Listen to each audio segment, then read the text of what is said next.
नमस्कार शेतकरी मित्रांनो. आपण आपल्या शेतात आता मल्चिंग पेपर हाताळलाय. मल्चिंगद्वारे आपण आता मिरची लागवड करत आहे. तरी आपण आता हिरवी मिरची हिरवी मिरची आपण आता जाफराबाद मार्केटला नेतो. वाळल्यानंतर आपण जालना आपलं अहमदनगरला नेत असतो. तरी आपलं मागच्या वर्षी बराच भाव मिळाला आपल्याला. तर यंदा थोडा आता पाण्या पावसाच्या वातावरणामुळं पाणी सध्या कमी आहे. तर पाण्याची दृष्टिकोनानं आता यंदा जर बरसात कमी झाली तर मिरचीचं पीक लवकरात लवकर कमी होऊ शकते.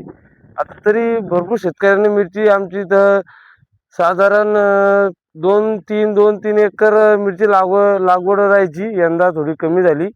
यंदा तरी 1 एकर, 1.5 एकर, अर्धा एकर असे शेतकरी लागवड करत आहे. आणि आता हे मल्चिंग पेपरद्वारे काय थोडं तण कमी होतं आणि याच्यातून वॉटर सोल्युबल खते द्यावं लागते थोडे थोडे. त्यामुळं शेतकऱ्यांचं थोडं काम कमी होतं खत टाकल्यामुळं त्याच्यामुळं. आता आम्ही आता इतकी आपली अर्धा एकर आहे आपली सध्या मिरची. नमस्कार